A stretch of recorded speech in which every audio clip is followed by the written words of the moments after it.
They're going back to this one little clip that JD Vance has when he did an interview with Tucker Carlson, and they were talking about the problem with so many single women in politics running this show, that these women, especially when it comes to some of these cultural issues, don't have a real sensitivity, empathy, and appreciation for what young children go through and what families go through because, hate to state the obvious, they don't have any kids themselves. Listen, we'll react. Saying is that we're effectively run in this country via the Democrats, via our corporate oligarchs, by a bunch of childless cat ladies who are miserable at their own lives and the choices that they've made, and so they want to make the rest of the country miserable too. And it's just a basic fact. You look at Kamala Harris, Pete Buttigieg, AOC, the entire future of the Democrats is controlled by people without children. And how does it make any sense that we've turned our country over to people who don't really have a direct stake in it? Now, I do believe Mayor Pete, who got upgraded to a transportation secretary, even though, we get planes falling out of the sky. I do believe he has since had a child, so we can't call him childless. But Kamala Harris herself, she has a stepdaughter, which she got just a few years ago because she was relatively recently married, I think back in 2016 or something. Here's what I'm just going to say, all right? Look, I realize, the cat lady thing doesn't go over well with a certain contingency, especially single women that have cats, right? Like, I realize it, I get it. But, you need to make choices in life. And for whatever reason, and my generation is part of this, we were told, oh, you know what? You can do anything. You can have kids whenever you want. You can freeze your eggs, this, that, or the other.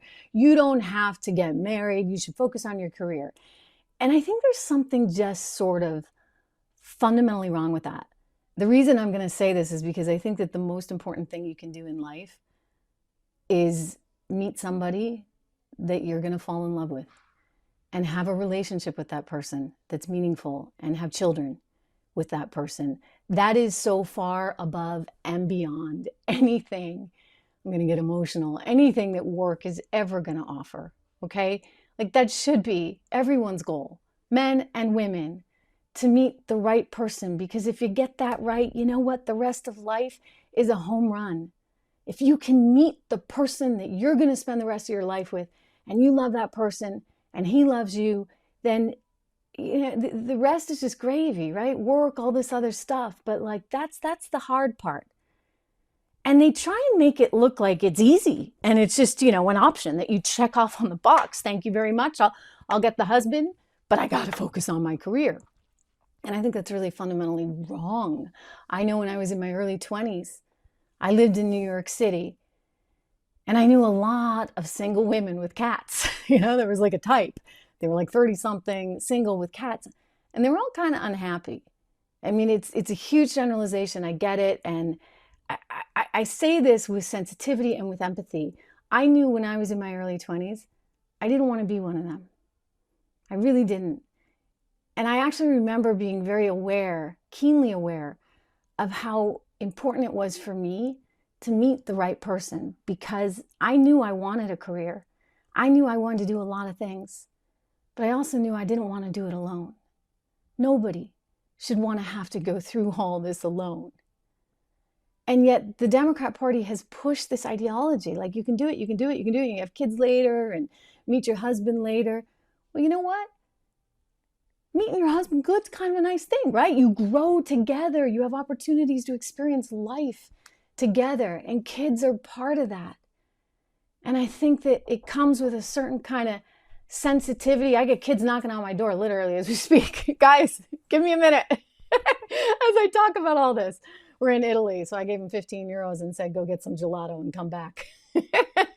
Anyway, the point being that kids are a great, great part of life. And I think that it gives you more perspective on everything. When I look at economic policy, when I look at national security, when I look at all of these things, I look at it through the lens of being a mom. And I think that there's an advantage with that. Anyway, they're piling on JD. How dare you say this? And single women everywhere, they're so mad. And oh my gosh, I think Taylor Swift might even be upset, or they're trying to get her upset. Listen to the ladies over there on CNN talking about this whole issue.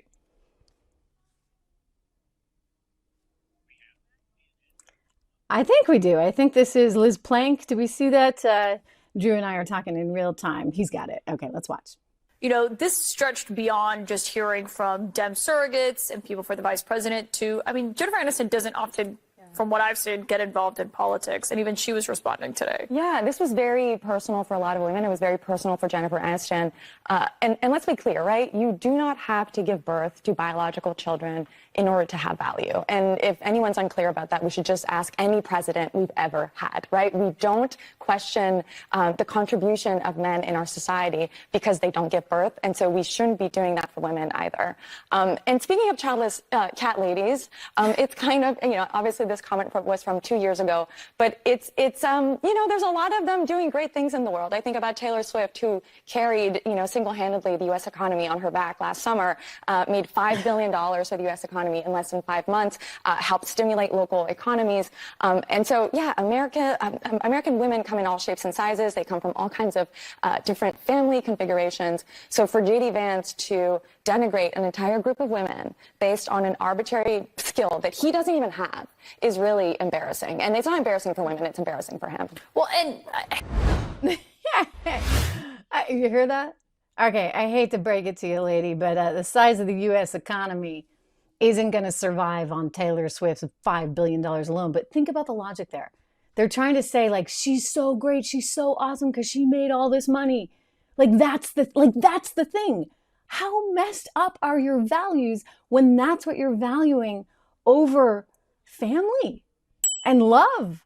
I mean, it's like the Snow White thing. Remember when Snow White, we played to that clip, the now defunct live Snow White that they were going to do, and the actress was like, oh, you know, maybe she, you know, has a guy in her life, maybe she doesn't, because, you know, she's not all about falling in love and meeting Prince Charming. And it's like, hey, what's wrong with falling in love?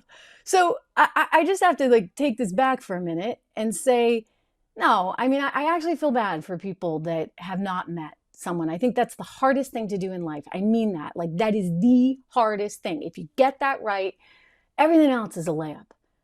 But you got to meet somebody that you can enjoy being with and have a family with and grow with, man or woman, okay? This is a universal thing. And if you don't want that, you know, if you say career, I think you lose out on something.